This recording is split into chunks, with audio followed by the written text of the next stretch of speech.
Hi everyone, welcome back to my channel. Today I'm excited to be talking about my October perfume tray. So we are going to start by going over how I did with the fragrances for the month of September. Let me go ahead and start with Commodity Gold. This was like a deluxe sample I got with a Sephora order. And I believe this was, 4 or 5 mLs. This was a really good size. I actually got a lot of wears out of it. It's completely gone and I loved it. It was so good. It's got vanilla in there. It's soft, it's powdery, it's a little bit fresh, it's light, it's airy. This was just really fantastic. And again, I'm impressed by how many wears I got out of this deluxe sample size. And I do think I will be purchasing a full-size bottle. I really enjoyed it. The next small one I had on my tray, this was from Scentbox, and this is Chloe Nomad. And you can see here, I also did a really good job. This is almost gone. This has just a couple wears left in it. I also really enjoyed this. It's light, it's sweet, but not syrupy sweet. It's got like a fresh fruit smell in there. I think there's like Maribel plum. It almost gave me a feeling of like apple cider, but not as thick. It had a really nice performance. It's not a screamer, it's not loud. I don't think it was projecting that hard, but I was getting wafts of myself all day when I was wearing it. Not exactly a skin scent, but again, I'm not I don't think it was going to offend anybody, but I mostly wore this at home. But it smelled so good. I really enjoyed it, and I will most likely be also picking up a small bottle of this. That's how much I liked it. On to my MFK Baccarat Rouge 540. I got a lot of wears out of this. Probably not as much as I could have because I was preoccupied with other fragrances, but I only have a little bit left, and this is in my project pan, so I'm planning on finishing this up before the end of the year.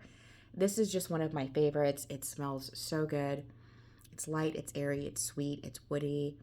It's floral. It's definitely a unisex fragrance. To me, this is a signature scent because you can wear it year round. I don't have any problem with this in the heat, which surprises me. It performs just as well when it's super cold. This is a fantastic fragrance, and I actually do have a backup bottle already. This one, Bottega Veneta. I wore this once, maybe twice. The performance was so bad. It smells so good. I really love the way it smells. It's a chypre fragrance, and it has, I think, a leather note in there. It's really nice. It's very chic, classy, elegant, a little bit sexy because of that, that deep leathery vibe to it. I was hoping letting it sit for a while would it's early in the morning. I'm still booting up. Improve its performance, but it did not. I'll still continue to wear it. I really do like the fragrance. I'm going to probably be trying to find something that smells similar to this that has better performance. Gris Dior smells similar, but they have two major note differences that take them in different directions, but they are in the same type of fragrance family.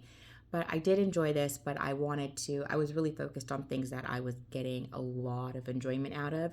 And this is oh my gosh, such a short term lived fragrance that it was like throw it on, run a quick errand, come back, shower, and then don't worry about it for the rest of the day.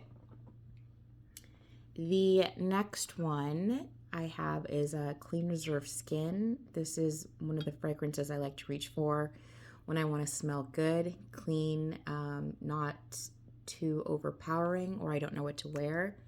Really easy scent to throw on. It smells good. I think this also has like suede or leather in it. Salt, maybe some florals, maybe some tonka bean. Praline. It's a really good, like your skin but better fragrance. I love this one. So I definitely recommend checking it out, getting a sample if you can, if you've been curious about it. I don't have any issues with the performance. Again, this is not meant to be like a screamer or super loud, but I get good performance and pretty decent longevity out of it. So I don't really have complaints with this, especially because you can get it on a sale for a good price. And I think that makes it worth it. Amouage Guidance. This was my most worn fragrance for this month. I wore this so many times. There's a dent in it now. It's kind of hard to see, but I definitely put a little dent in there. This is so good. I was craving it in the month of August, when it was still a little kind of warm, and this can get kind of thick and heavy. So I wore it a couple times in the evening, but I knew for September it's still hot, but it has cooled down quite a bit, so it's manageable. So I was able to wear this, and I will continue to wear it out through the fall, the winter, into the spring. I love this fragrance. It is so nice, and the performance is fantastic. But definitely not a safe blind buy. If you've been curious about it, definitely get a sample. I think you can get a sample from Twisted Lily. I think that's where I got my first sample from for this. I'm pretty sure. And try it out because it's pretty polarizing. I love it. There's rose, there's hazelnut, there's pear. The pear note is what gets me. And then there's this really wonderful creamy sandalwood note in the base that I love. I really enjoy sandalwood, but it's not going to be for everybody. I know there's a couple of notes in there that people find screechy or just kind of obnoxious, but I really enjoyed it, and I'm excited to keep wearing it through the fall season.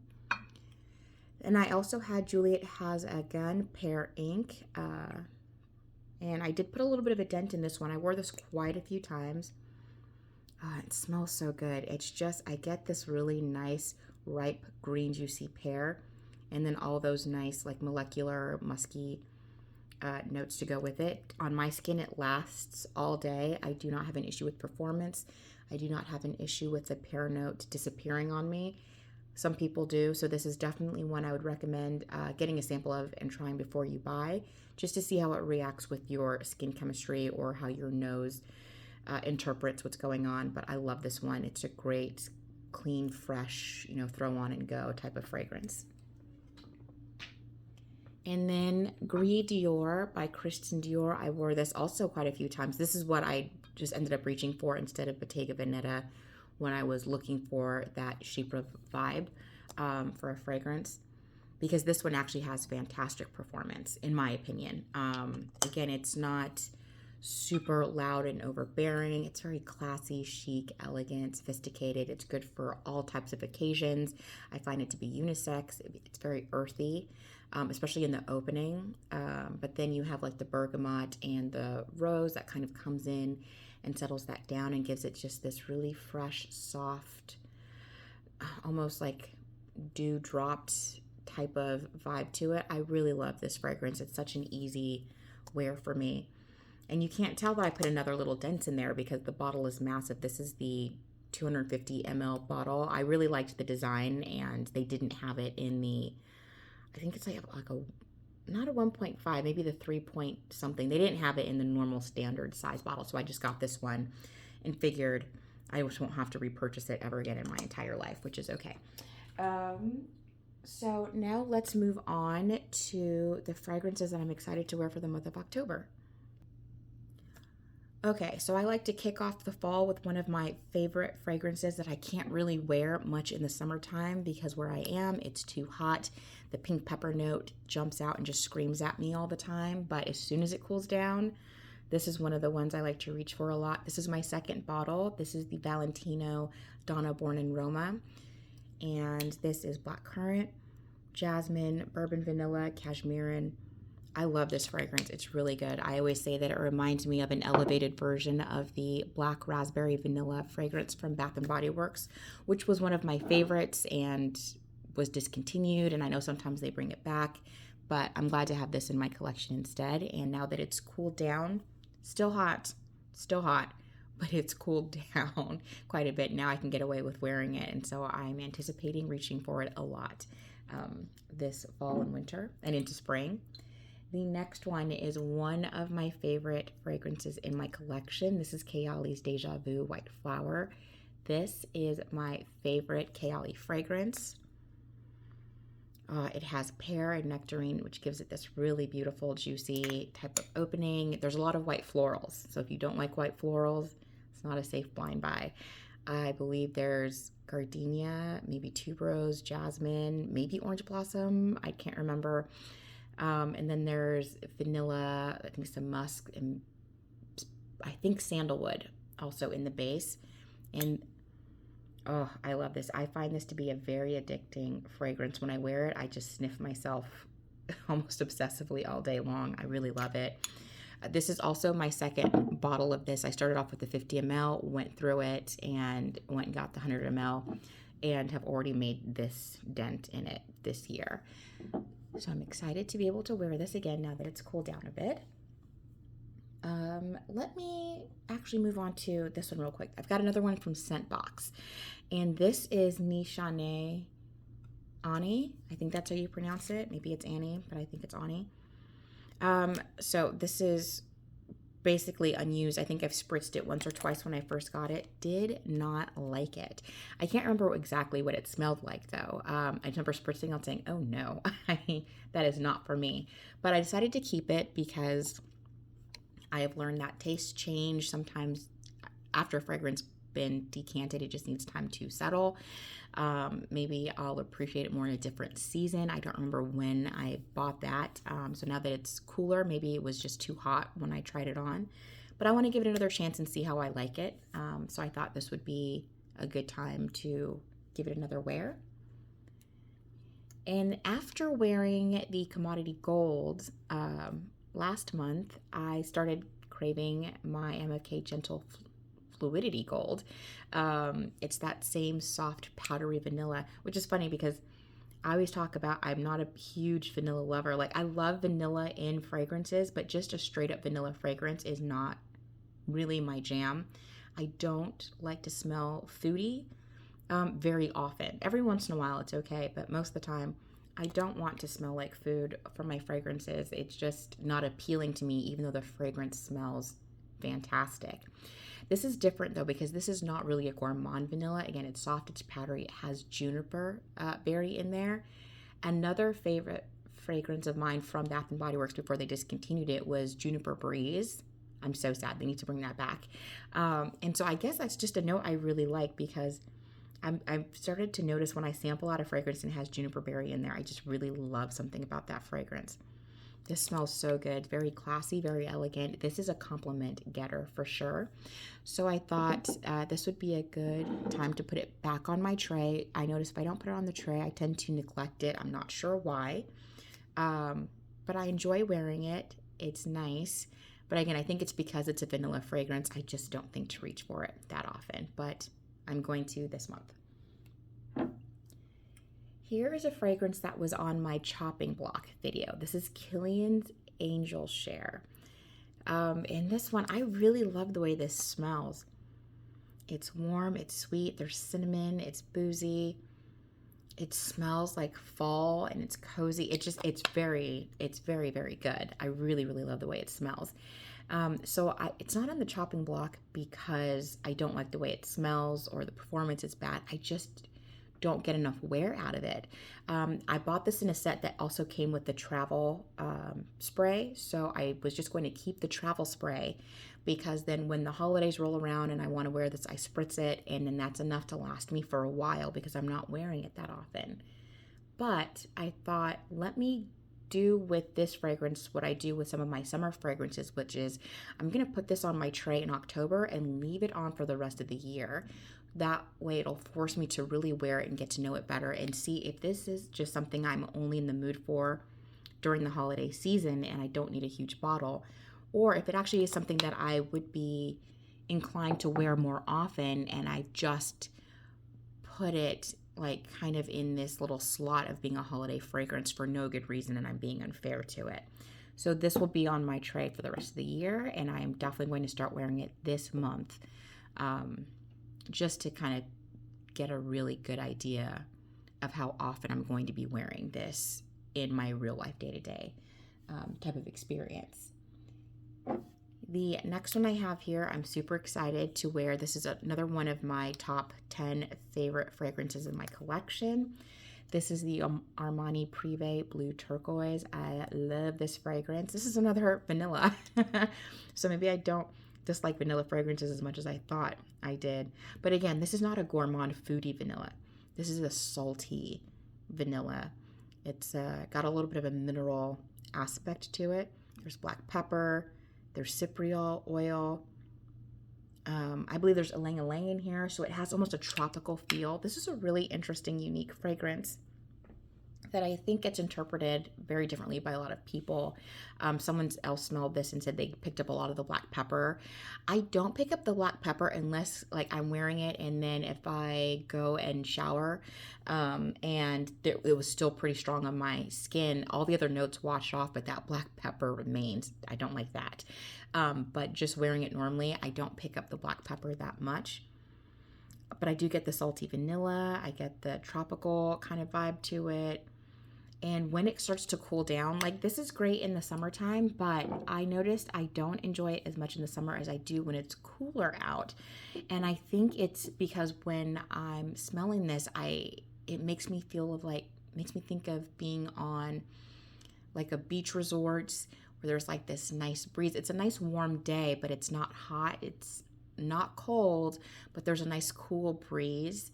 And like the waves crashing against the rocks. That's kind of what I think of when I smell this fragrance. So when it starts to cool down and it gets breezy is when I really like to reach for this. So this is definitely one I tend to reach for through the fall, all up into the spring. So I wanted to kick off again the fall with one of my favorite fragrances that I kind of don't reach for that much when it's warm out. The next one I have here is Giorgio Armani, another Armani fragrance. This is Sea Intense. This is the 2021 flanker. I have not tried the new one from, I believe 2023 is when it came out. Maybe next time I'm, out shopping, if I see a bottle and remember, I'll smell it. This smells so good. This has the original sea DNA, but it's deeper, it's richer, it's a little bit sweeter, it's syrupy. I believe it's a black currant syrup in here. I love this. This is another one that definitely gets compliments whenever I wear it. It's like ambery, it's sweet, it's really sexy, it's nice. I really enjoy this fragrance, and I stopped reaching for it, and I'm wondering if it's because I realized it was being phased out and I was scared to reach for it. But I'm going to put it on my tray for the fall. I wore it the other day and was just having the time of my life. It smelled so good. Oh my gosh, it smells so good. So I really love this, and I'm excited to put it back into rotation because it deserves to be worn. It's definitely one of my favorite designer fragrances that I have in my collection. Next, I have another Kilian fragrance. This is Black Phantom, and I thought October was an appropriate month to start wearing this again. Oh, this smells good. This is a very dark, deep, sultry type of fragrance. There is rum, I believe coffee, caramel. Ooh, I couldn't tell you what else is in here, honestly. Those are the notes that kind of stand out and that I remember the most. This is almost gourmand. To me, it doesn't make me think of food, but there are a lot of food notes in here, but the way it's blended and how it performs doesn't make me feel like I smell like food. But this is another compliment getter, and this is just also a statement maker, in my personal opinion. I've said before, and I will continue to say, this smells like a sexy pirate. It smells so good. Yeah. I just want to smell it all the time. And I don't usually reach for this in the summertime, but I will go up to it, the bottle, open up the cap, and smell it all the time. I smell this at least once a week. It smells so good. I really love it. One of my favorite Kilian fragrances for sure. So I'm excited that it is fall and I can start wearing it again. The next one I have here is Amouage Portrayal Woman. This is another vanilla fragrance. It's vanilla, tobacco, elemi, and I believe there's some type of white floral in here, but I can't remember what it might be. This is one, I don't even know how to describe it. It's linear once it hits like the mid, but the opening is so different from the dry down for me that the opening almost feels like there's some type of fruit. Like, I don't know if it's like a fig or a date. It kind of gives me that vibe, I think. I don't really have a lot of experience smelling dates, but there's like a dark, rich, jammy fruit vibe I get when I first spritz it. That dissipates. And then I'm left with just this really nice kind of sexy vanilla tobacco scent that smells really good. And this is one that I don't usually reach for when I'm just chilling at home, which a lot of my fragrances, even though I know a lot of people think, oh, this is only for going out, I'll wear at home by myself doing nothing in my PJs. This is not one of those fragrances for me, though. This is one where I like to be out and about when I'm wearing it. So I'm hoping to get some more wears out of it because I haven't gotten a lot. You don't need to spray a lot. Usually when I wear it, it's 2 sprays and I'm solid. But I want to make sure that I'm getting all the wears out of it that I can. So I'm hoping, especially now that it's cooling down a bit and it's safe to step outside and not get crisped up, that I'll wear this more, because I always am surprised once it dries down just how intoxicating it smells on my skin. Love that one. And the bottle is stunning. And the last and 10th bottle I'm going to have on my tray for this month is, just zoomed you out a little bit right there, is by Parfums de Marly, and this is Safanad. This bottle is so pretty. The juice is so pretty. This is an orange blossom fragrance, so you definitely need to like that note to get it. I believe there's also ylang ylang in here, pear, maybe some amber. I'm not sure if there's any other white florals. Oh, I believe there is violet in here, but don't quote me on that, but I believe there is violet in here that's giving it that kind of soft, powdery vibe to it. This is a beautiful fragrance. And this is another one that I forget to reach for, and I think it's where it's located where I keep my perfumes. I just kind of forget about it, but the weather started cooling down and I was thinking about ambery fragrances, and this came to mind because of the color of the juice is stunning. So I knew this would be a good month to get some good wears out of it. It's just creamy, sweet, soft. Maybe there's sandalwood in there too. I don't know. I'll have to double check that. But I love it. I'm glad it's in my collection, and I'm excited that the fall has arrived and I'm going to get some more wears out of it. Okay, here is my tray for the month of October. It is jam-packed. I'm very excited. If you have any recommendations for me, please leave them down in the comments below. I've gotten some fantastic recommendations from you guys in the past. If you have any questions, also please feel free to leave those down below. I try to answer every comment that I see come in with a question. Thank you so much for watching. Please like and subscribe, and I'll talk to you in the next one. Bye.